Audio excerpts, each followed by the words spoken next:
अभिभावक को दहेज के लिए किया गया प्रताड़ित, मांगी बलेनो कार, डिमांड पूरी न करने पर मारपीट कर निकाला घर से बाहर। हरियाणा के गुरुग्राम में शादी में बलेनो कार न देने पर ससुराल मेरी शादी 5 दिसंबर को हुई थी।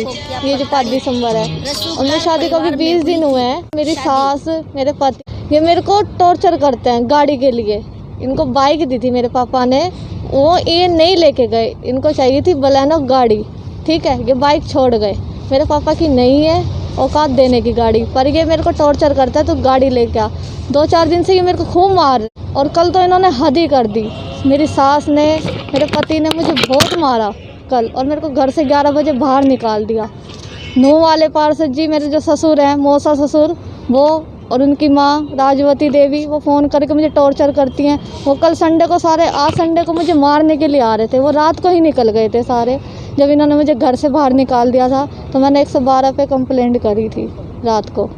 उसके बाद क्या नाम है, इन लोगों ने ये बोला उनसे कि अब तो उसने कंप्लेंट कर दिया, अब तुम लोग क्या करोगे आके, ये बोला इन लोगों ने। मेरे हस्बैंड का नाम है रोनित, मेरे मौसा ससुर का नाम है विक्रम संगेलिया, और उनकी जो माँ है राजवती देवी, वो भड़काती हैं इनको। वो कहती हैं गाड़ी मांगो, गाड़ी की डिमांड करती हैं। मेरी सास को कहती हैं हमारे पास गाड़ी है, तुम भी गाड़ी की डिमांड करो, हमारे एक ही बेटा है, सब कुछ की मौज है, गाड़ी चाहिए इनको, बलेनो कार चाहिए। मेरी शादी हुई है झाड़सा में, इंदिरा कॉलोनी में, गुड़गांव में है। जो मैं सुभाष नगर की हूँ, गुड़गांव में ही है सुभाष नगर, दोनोचारी कॉलेज के यहाँ। ऐसा नहीं तो जो मुझे रात को उन्होंने, मेरे पति ने, दोनों ने मारा, बहुत ज़्यादा मारा। पुलिस ने कोई कार्रवाई करी ही नहीं है अभी, उन्होंने शिकायत ही दी है, सिर्फ वो लेके ही आए उन्हें, वो अभी आए हैं सारे। मेरा नाम बलबीर सिंह है। मैं पीड़ित क्या लगते हैं? ये मेरी बेटी है, मैं इसका पापा हूँ। ओके, तो क्या मामला सर, थोड़ा डिटेल बताइए, जरा एक बार जानकारी बताइए सर। का आज से 20 दिन पहले 5 दिसंबर को शादी बड़ी धूमधाम से, खुशी जो भी मेरी औकात थी की, मगर इन्होंने पहले दिन से ही मेरी बेटी को इतना टॉर्चर किया। और क्या नाम कहता, अपनी लड़की को ले जाओ आके। कल भी उनको समझाने के लिए गए तो तब तो थोड़ा मान गए। उसके बाद मेरे बेटे गए और मेरी मिसेज गई, मैं तो नहीं गया था, मैं कहीं बाहर मीटिंग में था। तो उसके आने के बाद तुरंत दोनों माँ बेटों ने उसको पकड़ के मारा कि देख लेंगे तेरी अप्रोच कितनी है। और एक विक्रम पार्षद इनका संगेलिया, वो सरकार में कहते हैं बहुत ऊंचा अप्रोच रखता है। वो कहता है कि मैं सरकार को तो अपनी जेब में रखता हूँ, वकील और पुलिस को तो, और जो होगा देखा जाएगा, और इसको हम रखेंगे नहीं घर में। शादी से पहले क्या बात हुई थी आपकी से? शादी से पहले तो ऐसा कहते थे कि हमें कुछ नहीं चाहिए, जो आप खुशी से दोगे ले लेंगे। तो मेरी औकात थी, मैंने एक स्प्लेंडर बाइक देनी चाहिए, उसको छोड़ा है, हमने ले जाएंगे। तो उसके बाद फिर क्या डिमांड रखी होंगे? फिर उन्होंने क्या डिमांड रखी, हमसे तो डायरेक्ट ना कह के, और लड़के को टॉर्चर करते कि तेरे बाप को पता नहीं था एक ही लड़का है, और क्या नाम गाड़ी देने की औकात नहीं थी, तो क्यों इतने ऊँचे ख्वाब देखे। तो क्या क्या डिमांड, कब से डिमांड स्टार्ट हुई है? ये लगातार ही चल रही है, 20 दिन तो टोटल हुए हैं सर, शादी को लगातार ही चल रहा है। तो कहाँ पे शादी करी सर आपने? ये झाड़सा इंदिरा कॉलोनी है, गुड़गांव में ही। तो ये पीछे गुड़गांव में रहने वाले तो? ये गुड़गांव के ही रहने वाले। नाम नीरज है, मैं सपना का बड़ा भाई हूँ। हमने 5 दिसंबर को अपनी बहन की शादी बड़ी धूमधाम से की थी। तो शादी में भाई हमने अपनी बेटी और जमाई को स्प्लेंडर बाइक गिफ्ट की, तो गिफ्ट को ये लेकर नहीं गए, छोड़ गए। हमें पता नहीं था कि इनके मन में बलिनो कार की डिमांड है। इन्होंने हमारे सामने कोई जिक्र नहीं किया। उसके बाद लगातार ये, जैसे ही लड़की डोली विदा हुई, 2-3 दिन बाद ही में लगातार फ़ोन आने शुरू हो गए।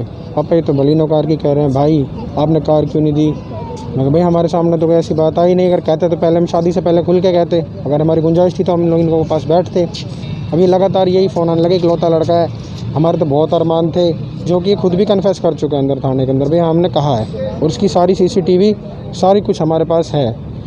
उसके बाद जब इनका अत्याचार लड़की के ऊपर ज़्यादा बढ़ने लगा, और लड़की रो के हमारे पास कॉल करने लगी, तो हम समझाने के लिए मैं मेरा छोटा भाई और मेरी मम्मी, हम कल इनके घर गए लगभग 7 बजे के करीब। इनको समझाया, भाई जो भी है बात, हमने तो बोला मौसी हमारे बस की नहीं है, समझा बुझा के आप लड़की को अच्छे से रखो। उसके बाद पता नहीं जैसे हम घर पहुँचे तुरंत इनको क्या हुआ, लड़की से इन्होंने मारपीट की, वहाँ से चीखने चिल्लाने की आवाज़ आने लगी फ़ोन पे।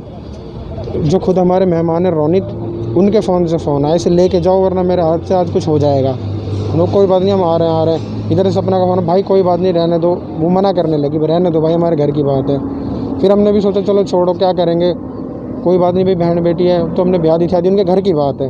उसके थोड़ी देर बाद हमें पुलिस की कॉल आती है कि ऐसे ऐसे आपकी लड़की को घर से बाहर निकाल दिया है, आपकी बहन है सपना। तो पुलिस के बुलाने पर हम इनके घर पहुँचे हैं। उसके बाद उसका लड़के का फ़ोन आता है, मयंक का, पार्षद विक्रम पार्षद, जो कि नूह के प्रेजेंट पार्षद है, बीजेपी से जो ताल्लुक़ रखते हैं। वो बड़े ही रसूखदार आदमी है और बड़े बड़े लोगों से उनकी जानकारी है। वो और उनकी माता राजवती जो कि स्टेट बैंक में सरकारी नौकरी पर हैं। इनके हस्बैंड क्या करते हैं? इनके हस्बैंड तो MCD में सफाई कर्मचारी का काम करते हैं, गुड़गांव में काम करते हैं। और जो इनकी माता राजवती हैं और जो विक्रम पार्षद संगेलिया जी हैं, उनका प्रेशर था क्योंकि उनके घर में इनके नवनीत के पिताजी तो हैं नहीं। अब जो बचे विक्रम पार्षद, उन्हीं का चर्चा रहता है इनके घर में, तो उनके द्वारा फ़ोन पर लगातार इनको पीड़ित करने लगे। जैसे कि मैंने आपको बताया, जो राजवती जी हैं और जो विक्रम पार्षद है वो इस बात को पनपाते हैं और जो हमारी मौसी जी यारी सपना की जो सास हैं वो सारी बातें इनको बोलती हैं। मतलब बात की शुरुआत राजवती जी करती हैं क्योंकि 4,50,000 का कर्ज नीतू जी ने पार्षद जी से ले रखा है। उसका कारण ये है कि वो गाड़ी हम अपनी बहन, इनका मकसद ये था कि हम जो गाड़ी देंगे वो हमारे जमाई को ना जाकर वो पार्षद ले लेगा और उनका कर्ज उतर जाएगा। मेन मुद्दा ये है।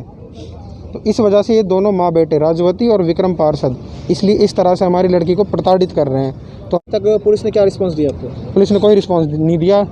एकता मैडम है, छुट्टी पर थी, बड़ा कहने सुनने के SHO साहब के धमकाने के बाद केस दिया तो है। महिला थाने का बनता है ना, महिला थाने में FIR क्यों नहीं कराया तो? महिला थाने में तो है ही, वही तो देख रही है, वुमेन सेल में ही है। वुमेन सेल में क्या नाम उनका, आयु का? एकता।